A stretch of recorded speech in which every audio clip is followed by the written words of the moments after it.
另外來看，這新竹海山漁港的漁貨直銷站呢，去年6月完工了後，這市政府辦理2屆對外招商，結果攏辦無成，到今已經拍遠要1冬的時間啊。在地漁民嘛講，其實這設計呢根本就有問題，冷凍的設備嘛無夠周至。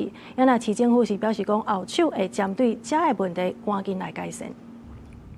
拍開水道頭完全無水，邊仔設施嘛已經生鏽，原底是要漁民用來賣漁產的新竹海山漁港直銷站，去年6月就已經完工，不過不少在地漁民攏講設計有真大的問題，根本無人願意去那邊。有啥物我哪不會過去？去了我哪不會過？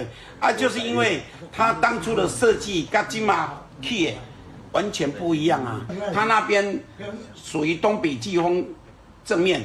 它沒有圍的地方，沒有可以遮風，沒有可以遮風的地方。沒有人去家裡使用啊，當然怕是啊。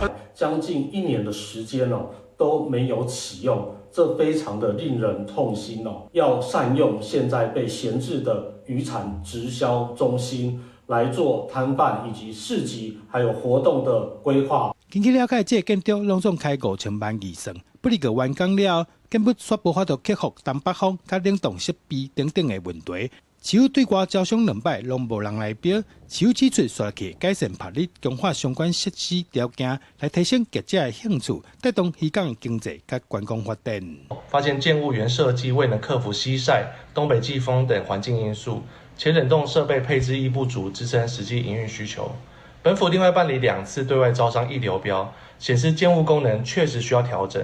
市府決定先優化後招商，從根本解決問題。市府講已經派人去了解漁民的需要，stra去針對漁民提出的建議進行評估，做來改善海山漁港附近相關設施。記者杜君豪，新竹報道。